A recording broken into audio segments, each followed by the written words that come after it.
Y el saludo para el padrino de este programa, para Juan Monzón y también para Alberto Bucio, que están en otra emisora colega en estos momentos al aire y en la tanda nos estaban escuchando. Así que los saludamos a los dos, Un que saludo por para los dos supuesto colegas. vamos arriba, que sí se puede. No quiero agradecerle más a Alberto que me envió una información relevante y en forma, no digo oportuna, pero sino a tiempo. Porque si hay algo que no existe más actualmente es la primicia. Ya con un Facebook que usted ya Sí. pasa al momento el choque, uno realmente no hay que correr detrás de las primicias. Sí hay que seguir y correr detrás de la calidad de la noticia, del análisis o, por ejemplo, en nuestro caso, con el invitado que tenemos. Sí, un honor para nosotros seguir charlando con Zapicán Magchauda. Bueno, en estos años, unos cuantos, ejerciendo la medicina, me imagino que habrás visto y oído de todo. De todo, siempre. No te faltó nada. No, de nada. Pero siempre hay algo que se aprende. Sí, todos los días. Todos los días se aprende algo nuevo. Sí. Con el doctor Mateauda vamos a hablar un poquito más sobre las vacunas contra el COVID-19, que es la rusa, que es la americana, que es la alemana, que es la francesa. ¿Qué hay? ¿Como una guerra de ver quién llega primero al podio, una carrera? El Bueno, negocio farmacéutico. Claro, es decir, siempre en todas estas cosas no hay que descartar que el negocio está detrás.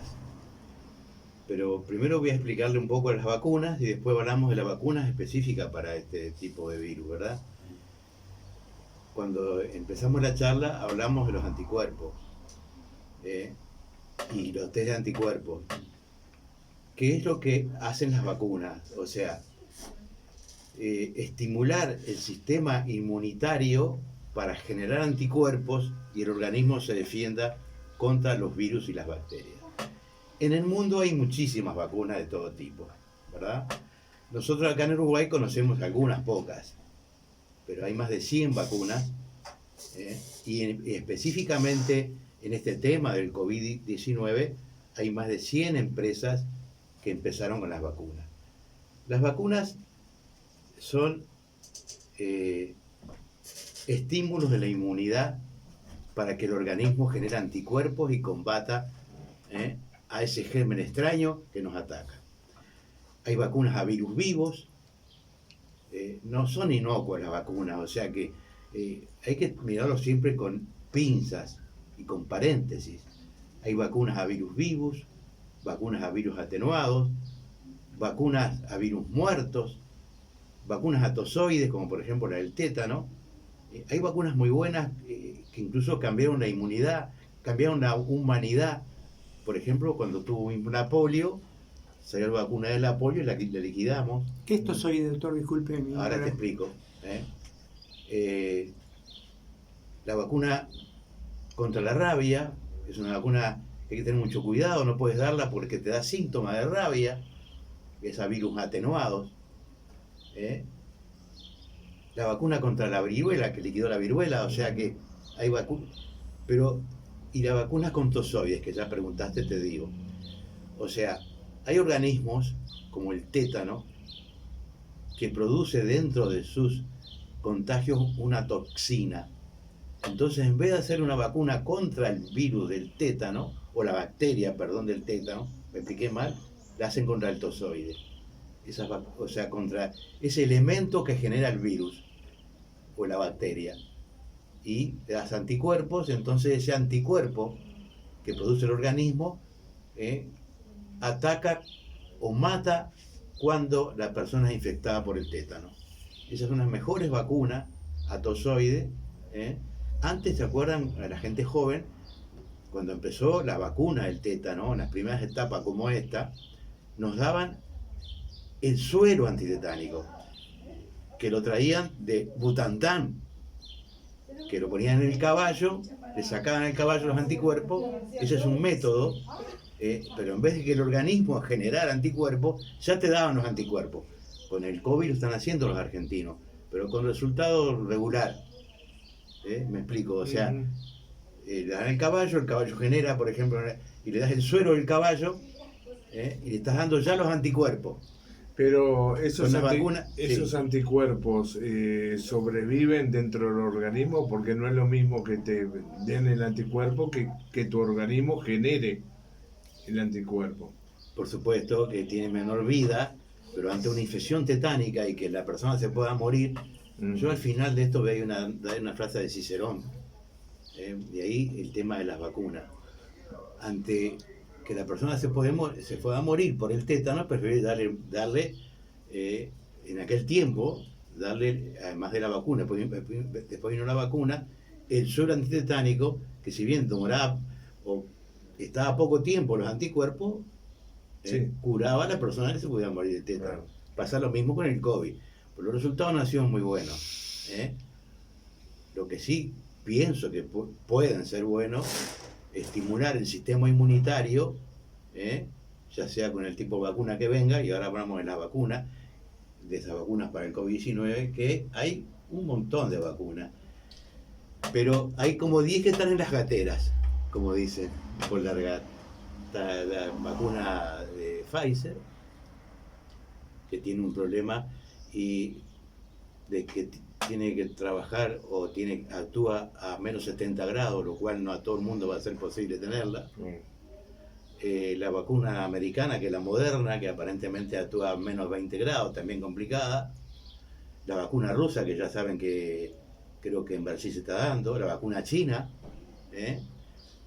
Y la que parece que más promete de estas vacunas es la de Oxford, que tiene una inmunidad aparentemente de un 90%, todas estas andan en el 92, 94, 95, la facultad de Oxford, o sea, del Reino Unido, que es una vacuna que se puede mantener a la temperatura de la heladera, 2 a 8 grados, y que estaría a un precio accesible, ¿verdad? Esa es la vacuna de Oxford. Están todas en las gateras. ¿Cuál es el problema de estas vacunas? Es decir, la vacuna no es una cosa totalmente inocua, porque le estamos dando cosas al organismo. Estas vacunas aparentemente tocan el ARN, o sea, el genoma del virus, y que mañana ese genoma puede tener consecuencias secundarias. Es lo que hay que valorar. De todas maneras, si me preguntás si yo me doy la vacuna de Oxford si viene, yo me la daría. Y acá voy a una frase de Cicerón. De dubus malis minus exempit eligendum. Cicerón, que fue un famoso senador romano de la época del 20 a.C., decía eso. De dubus malis minus exempit eligendum. ¿Qué quiere decir? De dos males hay que elegir el menor. O sea, la vacuna, si te cura y te saca el coronavirus, si bien puede tener sus consecuencias, de dubus malis hay que elegir el menor. Yo creo que es un mal menor. Y si sacamos, sobre todo en esta pandemia, nos han metido mucho miedo, ¿verdad? Porque le voy a hacer una paradoja, si se puede, si tenemos tiempo. Sí. Dice que la parca fue al Chaco y se encontró con un leñador. ¿Qué estás haciendo?, le dice el leñador. Dice, vine a matar 1000. No seas mala, dice. Matá 300. A los 15 días habían muerto 2000. El leñador salió corriendo a buscar la parca. Dice, ¿cómo me mentiste? Dice, me dijiste que ibas a matar 300. No, yo cumplí. Yo maté 300. El resto los mató el miedo. Sí. Y acá incluso se instauró el miedo cuando comenzó. Claro. Y en además, ese momento. Y de repente, por eso, cuando la gente se dejó estar o nos dejamos estar, vamos a decir así, porque en realidad fuimos todos. que nos dejamos estar en los controles que teníamos al principio. Al principio se hablaba de usar el tapaboca, de guardar, y al principio todo el mundo cumplía. Cuando se vio que lo del miedo que había no era tal, dejamos de controlarnos nosotros mismos. No, nos dejamos estar. Claro, porque esto es una enfermedad viral. Y como enfermedad viral, como una gripe más severa que una gripe, tenemos que cuidarnos, ¿verdad? Hay que cuidarse. Y si sabemos que determinadas normas nos pueden mejorar, las tenemos que tratar de hacer y de cuidar. Si sabemos que, ¿qué sentido tiene hacer un cumpleaños si sabemos que va a traer gente que puede ser asintomática y aumenta la carga viral? Además, fíjense, en todos los eventos que ha habido, en todos empezaron las infecciones. O sea, cuando hubieron reuniones grandes, empezó en Italia, en aquel partido de fútbol, se reunieron muchos, o sea, aumentó la carga viral y se aumentó un montón de gente. Entonces, si sabemos que la carga viral, la cantidad de virus de la que infecta, evitemos grupos de 20 o de 15 personas y se terminó el problema. ¿Qué va a hacer? No carnaval, si esto va a pasar, si esas son las medidas profilácticas para que esto no pase. ¿Está claro? Entonces tenemos que cuidarnos. Es decir, está bien de que lo primero que se hizo fue separar la parte de neumología del hospital con la otra parte. Pero no se olviden que el miedo ha sido tal que se ha muerto más gente por no operarse, por esta pandemia, porque se estiraron las operaciones, aumentaron los suicidios, la convivencia no ha sido buena de la gente en la casa. No se olviden que se ha muerto más gente por suicidio que lo que se muere por la pandemia. O accidentes de tránsito. Accidentes de tránsito, por accidente vascular encefálico. Sí. Se mueren más de 60 personas o 20 personas por día, entonces muchos más porque llevamos menos de 100, no sé cuántas personas llevamos muertas por... 73, 74 creo que ¿En cuántos meses? En 9 meses. Sí. O sea que no es tan así la pandemia. Eso no quiere decir de que no nos cuidemos, que no tomemos las precauciones, que tratemos de aquello que justamente es lo que hace, o sea, en una palabra, si yo, yendo a otro medio, si yo no quiero evitarme el SIDA, porque esto es parecido al SIDA, no estoy con sidoso. O sea, no estoy con enfermos o la posibilidad de enfermos, y más si son asintomáticos, el caso del COVID-19, ¿está claro? Entonces, si hay una reunión y sabemos que puede haber gente que está infectada y no lo sabemos, que la piedra que viene atrás, evitémosla, porque 1 o 2 personas no nos van a infectar, pero si son muchos que están con virus, esa carga viral va a debilitar nuestro sistema inmunitario, y nuestro sistema inmunitario no va a poder contra esos virus y se va a enfermar. ¿Está claro? Ahora, doctor, este invierno hubo mucho menos casos de gripe que en los anteriores. No sé si era por el miedo a tener el COVID-19 que la gente no se presentaba en los hospitales, en los sanatorios, como en otros años. Eso puede ser una de las causas, y otra causa es que este año se vacunó muchísimo contra la gripe. Batimos el récord. Claro. Teniendo presente que las vacunas contra los virus no son buenas vacunas, porque los virus tienen esa particularidad que mutan. Entonces la vacuna que vas a dar ahora, y lo que puede pasar con el COVID-19, puede ser distinta a la que va a tener el próximo año, porque el virus puede mutar, lo cual todo esto, por eso hay que manejarlos con pinzas, ¿verdad? Y teniendo presente de que estas vacunas pueden dar efectos secundarios, pero voy de vuelta a la frase de Cicerón, ¿está claro? Claro. O sea, y el sentido común, que a veces es el menos sentido que aplicamos en la vida. Doctor, eso de que puede dar efectos secundarios la vacuna es lo que requiere muchos años de esperar para que se pueda aplicar masivamente la misma, y esto sería algo más excepcional. ¿Podríamos estar en esa situación? Y por supuesto, fíjate vos que ¿cuánto hace que tenemos SIDA?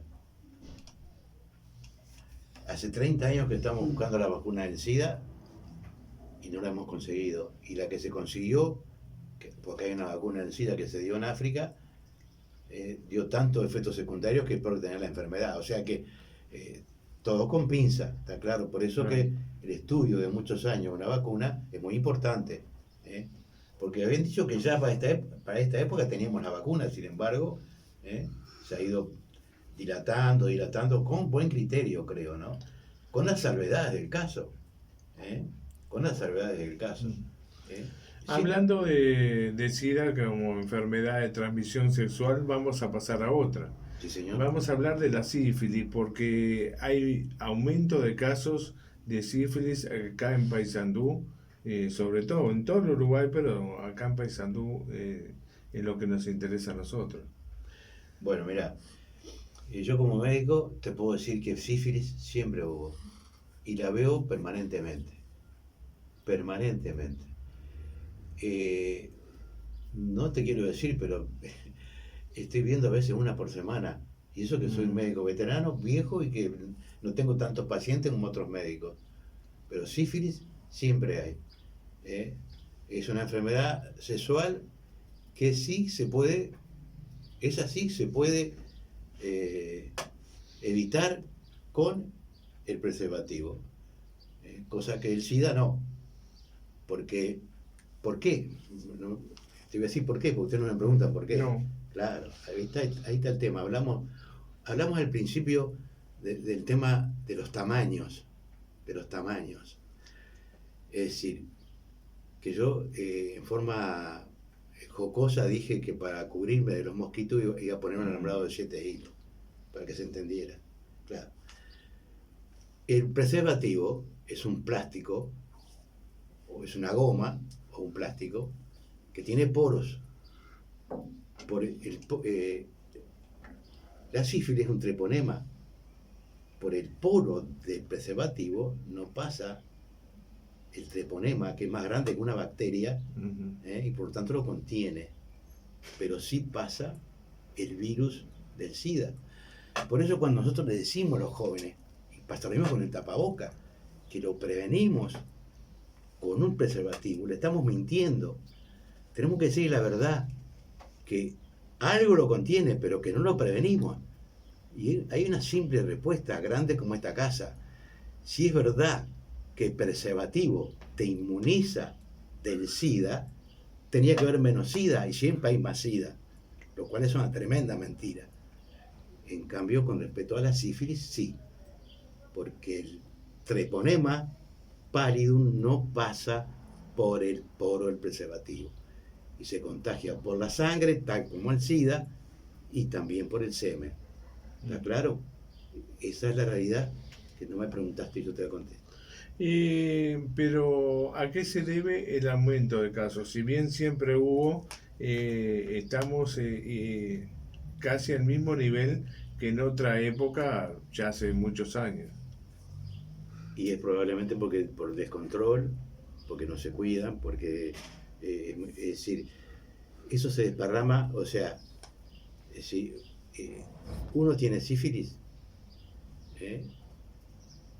y no sé, es una enfermedad sexual de tensión y de obligación de informarla, de información obligatoria.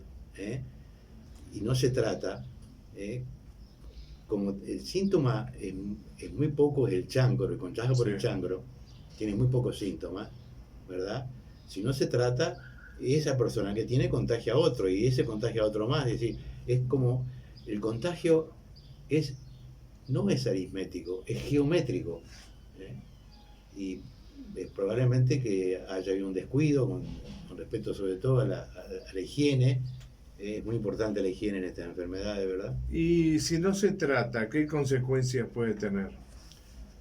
Bueno, si no se trata, la sífilis por lo general pasa a la etapa terciaria. Tenemos la etapa primaria, cuando se infecta con el chancro, la etapa secundaria que aparece a los 60 días, es decir, en donde la persona tiene problemas en la piel. Por eso, cada lesión de piel, eso es un concepto que tienen que tener mis colegas y los médicos y el personal de salud. cada lesión de piel que va un paciente al consultorio tenés que pedir un BDRL. En el 90% tiene lubes secundaria, ¿Qué es? sífilis. No, Sífilis. pero ¿qué es el El BDR? BDRL es un examen, hay un test. Hablamos de los test al principio. Es un test LAMP para detectar indirecto, para detectar si la persona tuvo sífilis. Es un test que hablamos con el mismo test para el coronavirus. Lo que pasa es que esos test se usan para muchas enfermedades, no solo para el coronavirus, en el caso de la sífilis.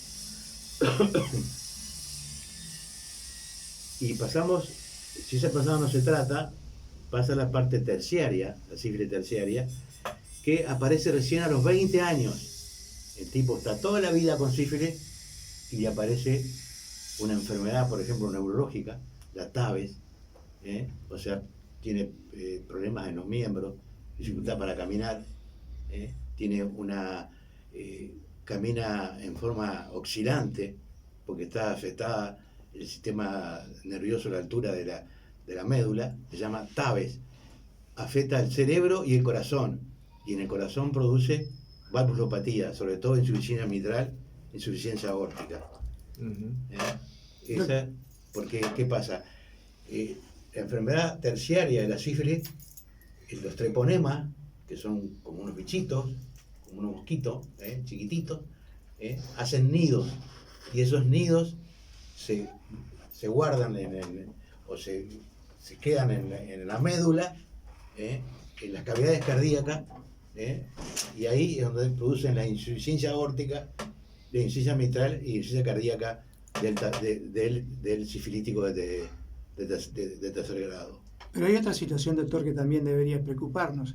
Ha aumentado, no por esto, pero ha aumentado la cantidad de embarazos, la cantidad de consultas para la interrupción voluntaria del embarazo, pero esto, atado al incremento de la sífilis, nos tiene que poner en alerta porque el feto contagia, queda contagiado, ¿es así?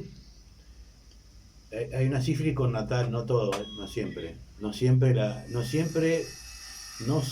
la madre con sífilis infecta al feto, pero en un 50% sí. La famosa sífilis connatal, cosa que no pasa con otras enfermedades. Vieron que el COVID-19 nació una persona, una niñita, que los padres tenían COVID, pero la niña no lo tenía. ¿Lo vieron hace poquito? Sí. En cambio con la sífilis connatal pasa, pero no todas, pero en un gran porcentaje pasa.